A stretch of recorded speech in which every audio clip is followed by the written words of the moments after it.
do we have fears? Why do we have trauma? Why do we have shame? Here's the stinger. It was all set up for you in your youth. I don't want to focus on the bad, but most of this stuff when you're young, you're just a passive learning machine. It's all coming in. Little kids are learning 3 languages with no accents, flexibly. They're not even thinking about it. They're learning instruments. You know, someone asked a great question the other day at the workshop. Wait, now I know I want all that stuff. How come it's so much tougher? And there's a lot of biology that I'd be happy to tell you about that explains why that all shuts down after these so-called critical periods during development. So what happens when you're an adult and you want to change your brain? So now I'm going to get into stuff that hopefully is useful to you. But this power of emotion, the ability to couple really strong emotions with things, is so useful if you want to change your brain for the better. And the way you do that is clear in the physical space. We all know this story. There are many news cases like this. Woman's child stuck under car, superhuman strength. We heard a lot of amazing stories about desperation. JJ's story was one of desperation. She's like, no, I'm not going to accept failure, because failure in the case she was describing was potentially the death of her child. So desperation is a strong one, and it's motivated by fear. But what if you're not in a desperate state and you really want to do something? In that case, there's something remarkable, and we should ask ourselves, why are children such great passive learners? They're not trying, they're just learning. They're coming home with all sorts of things, sometimes things you don't want them to come home with, right? It's because they have this element of play.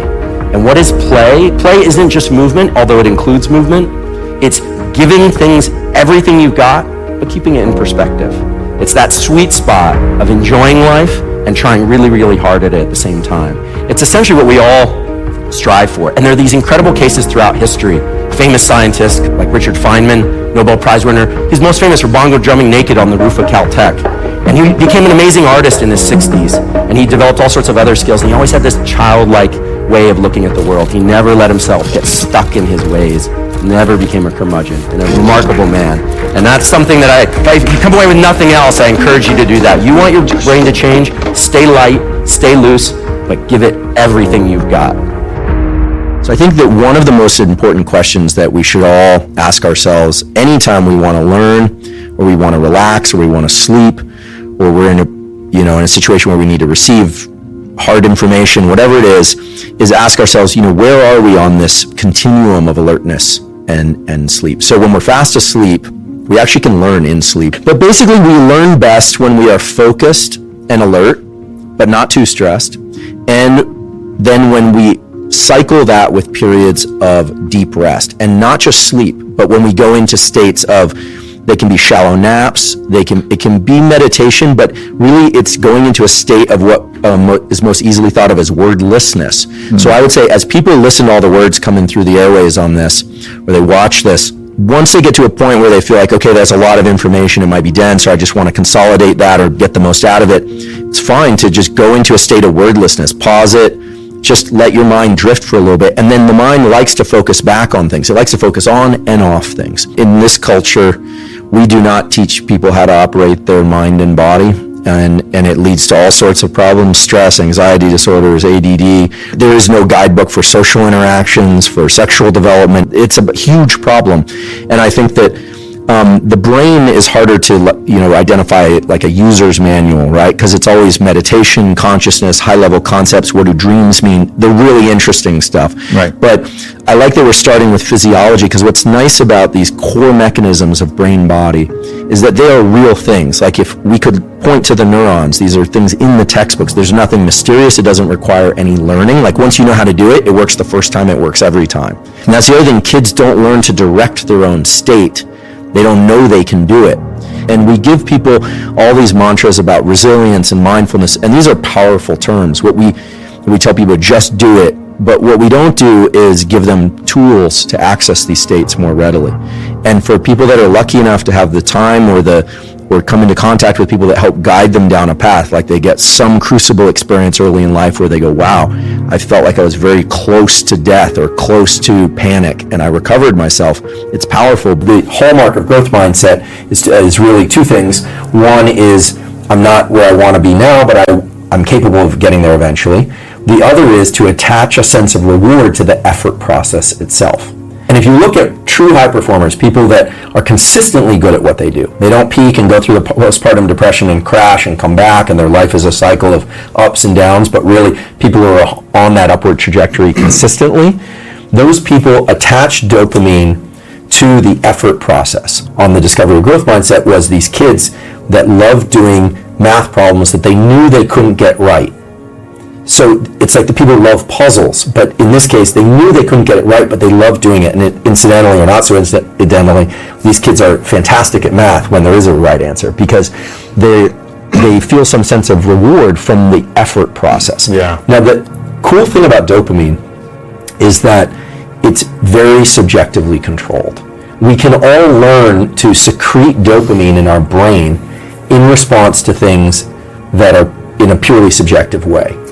But it has to be attached to reality. So, if you're thinking about the effort you're expending, so let's say somebody right now is financially back on their heels and they're setting up a new business, for instance, and it's hard.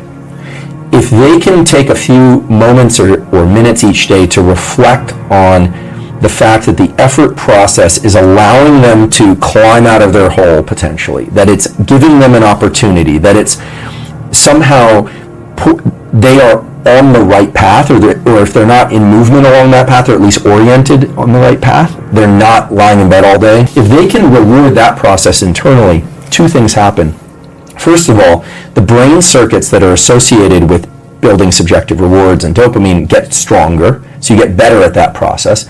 And second, and most importantly, dopamine has an amazing ability to buffer adrenaline and buffer epinephrine. And so then you're expending effort, but you're doing it from a place of feeling like you have energy for it. Everything works best on a backdrop of good sleep. Unless you need to be nocturnal, avoid bright light exposure from 10 p.m. to 4 a.m. It's not the end of the world if you get up and use the bathroom or you briefly turn on the lights, but there are studies showing that bright light exposure in the middle of the night, it punishes you by suppressing dopamine the next day and the next day. So try and get good night's sleep, master your sleep, and that's a whole other discussion, but that basically means getting as much bright light as is safely possible in your eyes in the morning and daytime, and as little in your eyes after about 10 p.m. Mm-hmm. And don't give up the great party. I always say, great things happen between 10 p.m. and 2 a.m. in life, so you don't want to live like a monk, but you wake up in the morning, and I think it's, some people wake up more slowly than others. Bright light exposure, hydration is going to help. A lot of this stuff is in your book. These are because they get right to core physiology. If morning time is the time when you start to feel some agitation, meaning you're alert, and then it's time to do your work, right? It's the Pressfield thing. It's time to do the work, and that resistance is expected. It's normal. It's healthy, and you should almost see it as like a friend along the way with you. It's like a irritating friend that's poking you and trying to distract you, pushing back on you, and you can make it playful.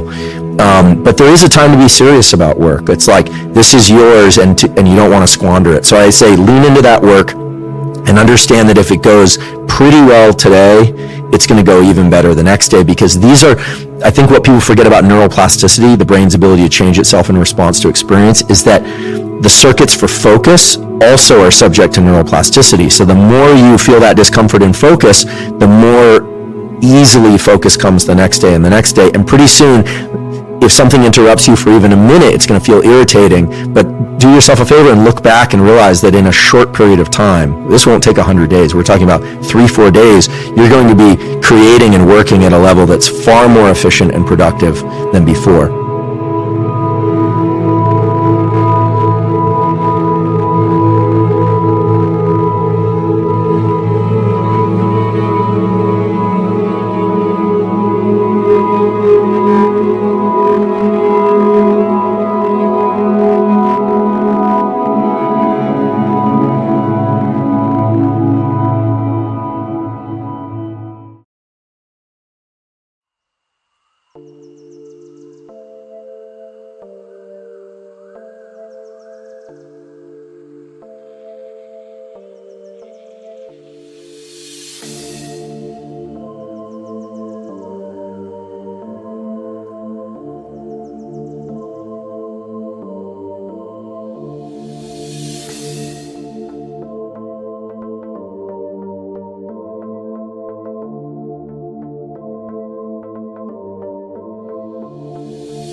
I feel like I'm losing my mind. Is everybody in the world blind? Please, Lord, give me a sign, a sign. I feel like I'm losing my mind. Is everybody in the world blind? Please, Lord, give me a sign, a sign. I wanna be the greatest. Everybody on the fake shit. I look around and feel like everybody is the fakest. I make this every day and I'm impatient, hoping one day I blow up from the basement. Statement, the top is so vacant. I don't hear shit that I think is amazing. Waiting for my day when I'm playing sold out shows for 1,000 faces. Hey, give me that crown, get in my way and to be put down. It ain't your place, no, this my town. If I want that shit, then I'll get it right now. I'm losing it, the noose it fits. I'm losing shit, a stupid myth. You choose to live or choose to dip. You choose to fight or lose your grip and lose a gift. I feel like I'm losing my mind. Is everybody in the world blind?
I feel like I'm losing my mind. Is everybody in the world blind?